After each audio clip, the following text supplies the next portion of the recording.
नमस्कार,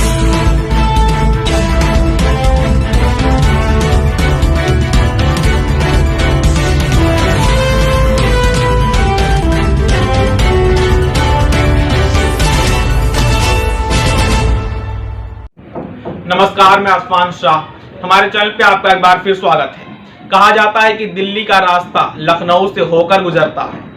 कोई लखनऊ के किले को फतह करने में लगा है तो कोई इस किले को बचाने में लगा है। कोई पूरे प्रदेश भर में जनशक्ति यात्रा निकाल रहा है तो कोई महिलाओं को लेकर के चुनाव प्रचार कर रहा है। और इस जंग में भाजपा भी पूरे दमखम के साथ उतरी हुई है।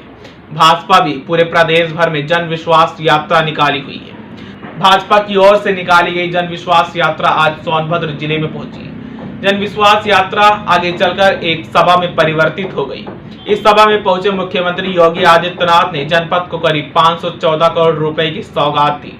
क्या है पूरी खबर, आइए देखते हैं हमारी इस खास रिपोर्ट में। उत्तर प्रदेश विधानसभा चुनाव को लेकर मुख्यमंत्री योगी आदित्यनाथ ने हाईडिल मैदान में सभा को संबोधित करने के लिए मंच पर पहुंचे। मंच से उन्होंने वर्तमान सरकार के द्वारा किए गए कार्यों को गिनाते हुए बताया कि डबल इंजन की सरकार के द्वारा जिले को तमाम सौगात मिले हैं। उन्होंने बताया कि डबल इंजन की सरकार एक विचारधारा से कार्य करती है। जिले में 300 करोड़ रुपए का मेडिकल कॉलेज बनवाया गया है, जिससे कि आदिवासी छात्रों को पढ़ने के लिए कहीं दूर न जाना पड़े।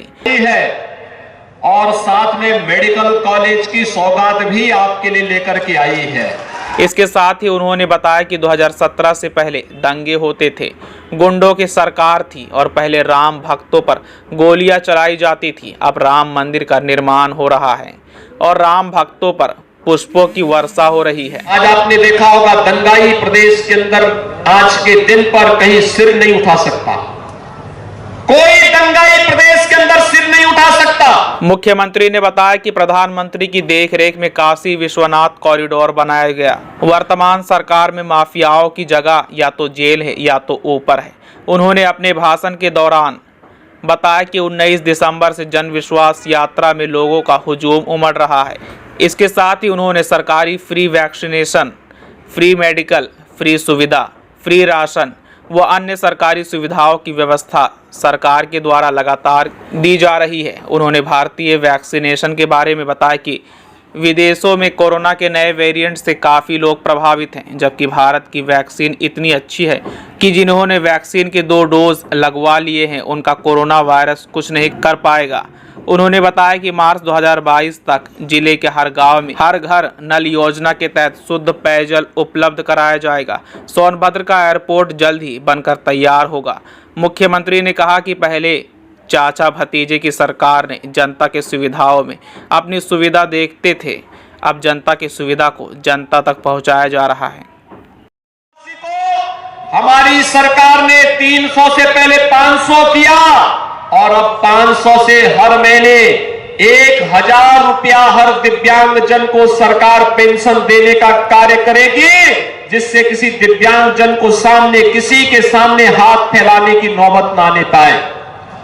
और यही नहीं, कोरोना कालखंड में प्रथम और द्वितीय वेव के समय आशा वर्कर, आंगनवाड़ी, एएनएम, इन सब ने बहुत अच्छा काम किया। और ग्राम प्रधान ग्रामीण क्षेत्र में निगरानी समिति के अध्यक्ष थे। हम लोगों ने पंचायत प्रतिनिधियों के भी मानदेय में वृद्धि करने के साथ साथ उनके अधिकारों में भी वृद्धि कर दी है। अब उनके लिए अपनी कार्य योजना बनाने के लिए इंतजार नहीं करना पड़ेगा। गांव के विकास की कार्य योजना बनाई, पैसा रिलीज हुआ और विकास का कार्य धड़ाधड़ आगे बढ़ता हुआ दिखाई देगा। विकास का कार्य रुकेगा नहीं। उनका मानदेय बढ़ेगा तो वे आसानी से जनता को सुविधाएं देते हुए कार्य करते हुए दिखाई देंगे। हर ग्राम प्रधान को अधिकार भी दिया गया है, अगर गांव में कोई व्यक्ति बीमार है, कोई उसका देखभाल करने वाला नहीं, उसके उपचार के लिए तत्काल ग्राम प्रधान निधि से पैसा उपलब्ध करवा देगा। अगर कोई व्यक्ति दुर्भाग्य से मौत हो गई किसी की और उस व्यक्ति के अंतिम संस्कार करने की कोई व्यवस्था नहीं, ग्राम प्रधान को दायित्व दिया गया है वह ग्राम सेक्रेटरी के साथ मिल करके अंतिम संस्कार के लिए ग्राम प्रधान निधि का पैसा निकाल करके खर्च करे और उस खर्च की राशि सरकार उसको उपलब्ध करवाने का कार्य करेगी। सरकार ने यह भी तय किया है कि किसी भी व्यक्ति को, कोई भी व्यक्ति भटकने न पाए, उसको उपचार के लिए दर दर की ठोकर न खानी पड़े। पहले ही प्रदेश के अंदर 6 करोड़ लोगों को हम लोगों ने प्रधानमंत्री जन कल्याण योजना के अंतर्गत आयुष्मान भारत की योजना से 5 लाख रुपए सालाना स्वास्थ्य बीमा का कवर दिया था। अब सरकार ने तय किया है कि हर श्रमिक को हम इस योजना का लाभ देंगे।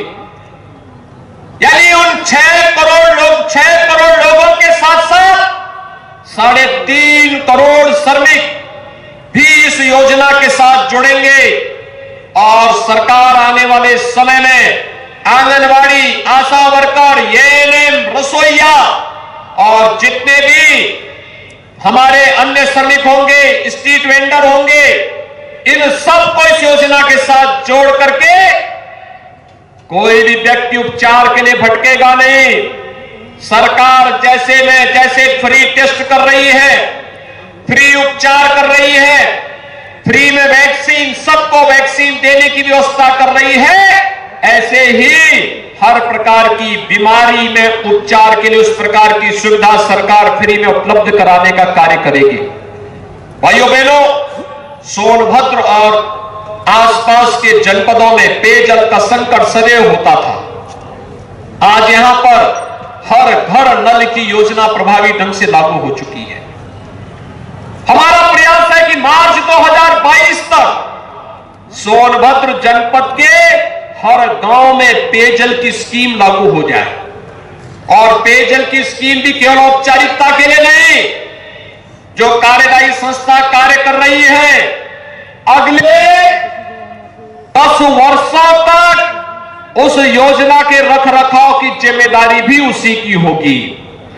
और यही नहीं, जो पेयजल मिलेगा यह पेयजल भी आरओ का पानी होगा, केवल नाले और नदी का पानी नहीं, आरओ का पानी होगा।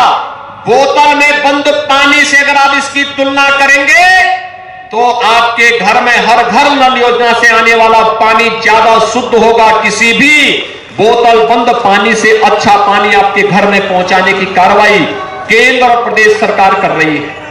और इसीलिए भाइयों बहनों, आज हम सब आपके पास आए आपसे कहने के लिए, एक तरफ जनता के हित में कार्य करने वाली सरकार, गरीबों को उनका हक देने वाली सरकार, विकास की बड़ी बड़ी परियोजनाओं को आपके जनपद में और प्रत्येक जनपद में पहुंचाने वाली सरकार, मेडिकल कॉलेज हो या डिग्री कॉलेज, आईटीआई और पॉलिटेक्निक हो या हॉस्पिटल के निर्माण को कार्य करने वाली सरकार। अभी तो हम लोग सोनभद्र में वायु सेवा से भी जोड़ने वाले हैं। यहां का एयरपोर्ट भी बहुत जल्दी का निर्माण कार्य पूरा हो जाएगा।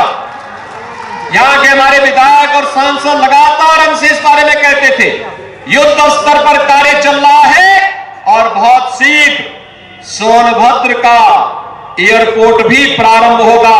तो सोनभद्र में ही बैठ करके लखनऊ और दिल्ली की यात्रा और मुंबई की यात्रा सोनभद्र से आप 1 घंटे के अंदर कर लेंगे। जो यात्रा अब तक आपको पहुंचने में 8, 10, 12 और 15 घंटे लगते थे, भाइयों बहनों, आने वाले समय में इस यात्रा में 1 घंटे के अंदर इस दूरी को तय करने में आपको मदद मिल जाएगी।